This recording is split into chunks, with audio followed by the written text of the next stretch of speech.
আসসালামু আলাইকুম, hello everyone, welcome back to Sadia's kitchen.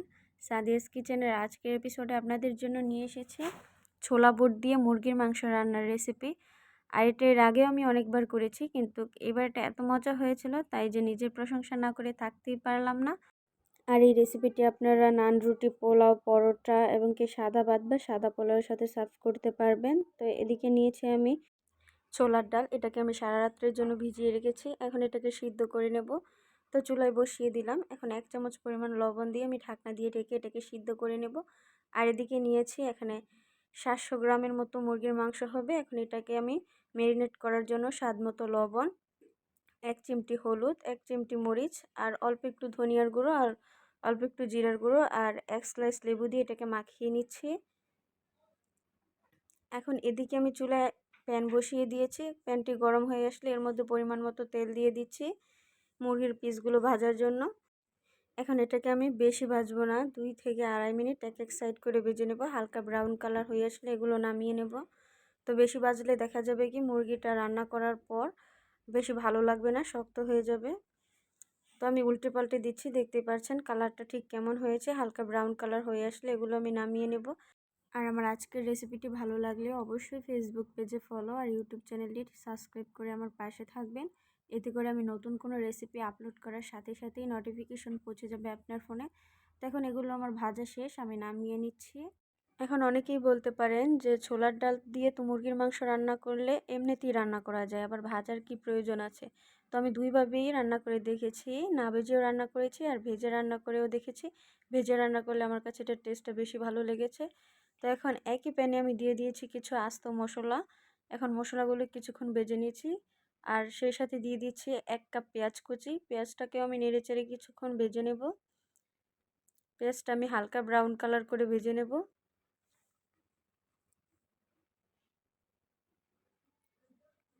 যখন এরকম ব্রাউন কালার হয়ে আসবে তখন এর মধ্যে দিয়ে দেব আদা রসুন বাটা। এখানে রসুন বাটা আছে 2 চা চামচ আর আদা বাটা আছে 1 চা চামচ। তো আদা রসুনটাকেও আমি একটু সময় নিয়ে ভেজে নেব। যখন আদা রসুনের কাঁচা গন্ধটা চলে যাবে তখন এর মধ্যে অন্যান্য গুঁড়ো মশলাগুলো আমি অ্যাড করব। এখানে একটু সময় নিয়ে আমি আদা রসুনটা ভেজে নিচ্ছি। আদা রসুনের কাঁচা স্মেলটা যেন চলে যায়। আদা রসুনের কাঁচা স্মেলটা যদি থাকে তাহলে রান্না করার পরও তরকারি থেকে যেন একটা আদা রসুনের কাঁচা গন্ধ ভাব আসে। তো এটাকে একটু হালকা ব্রাউন কালার করে আমি ভেজে নিয়েছি। এখন এর মধ্যে দিয়ে দেব স্বাদ মতো লবণ, 1 চামচ জিরার গুঁড়ো, 1 চামচ ধনিয়ার গুঁড়ো, এখানে আছে 2 টেবিল চামচ মরিচের গুঁড়ো আর 1 টেবিল চামচ হলুদের গুঁড়ো। তো এই মশলাগুলো আমি দিয়ে দিচ্ছি। এগুলো দিয়ে একটু পানি দিয়ে আমি মশলাটা খুব ভালোভাবে কষিয়ে নেব।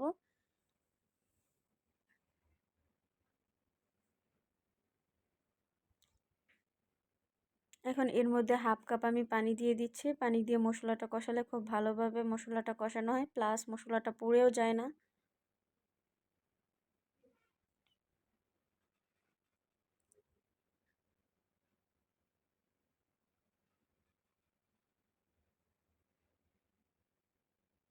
এটাকে ঢাকনা দিয়ে ঢেকে আমি কষিয়ে নেব কিছুক্ষণ। তো কিছুক্ষণ পর আবার আমি ঢাকনাটা উঠিয়ে দিচ্ছি।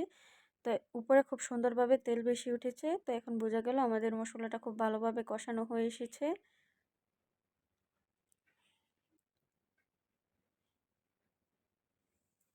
এখন এর মধ্যে দিয়ে দেব ভেজে রাখা মুরগির মাংস। আর ওদিকে আমি আরেকটি চুলায় যে ছোলার ডালটা সিদ্ধ করে নিয়েছি ওই ডালটাও আমি এখন এর মধ্যে দিয়ে দেব।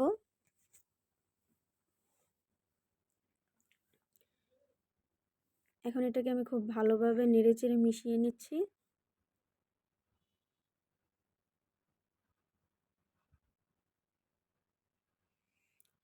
এটা যখন খুব সুন্দরভাবে মেশানো হবে তখন এটা ঢাকনা দিয়ে ঢেকে আমি কিছুক্ষণ কষিয়ে নেব। তো কিছুক্ষণ পর আবার আমি ঢাকনাটা উঠিয়ে একটু নেড়েচেড়ে দিচ্ছি।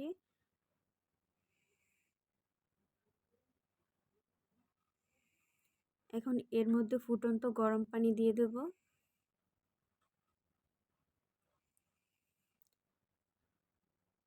আবার একটু নেড়েচেড়ে এটাকে ঢাকনা দিয়ে আমি রান্না করে নেব যতক্ষণ না পর্যন্ত পানিটা শুকিয়ে যায়। তো প্রায় 10 মিনিট পর আমি ঢাকনাটা উঠিয়ে এটাকে নেড়েচেড়ে দিয়েছিলাম। এখন এর মধ্যে জিরার গুঁড়ো দিয়ে দিচ্ছি। এখন উপরে একটু পানি আছে। এখন চুলাটা অফ করে দিচ্ছি। যে পানিটা আছে ওটা ডালে শোষণ করে নেবে। তো 5 মিনিট পর আবার আমি দেখিয়ে দিচ্ছি। যে এটা কতটা শুকিয়েছে আর এটার গ্রেভিটাও মাশাআল্লাহ অনেক সুন্দর হয়েছে। আবার আমি কাছ থেকে দেখিয়ে দিচ্ছি যে এটা কতটা লোভনীয় হয়েছে।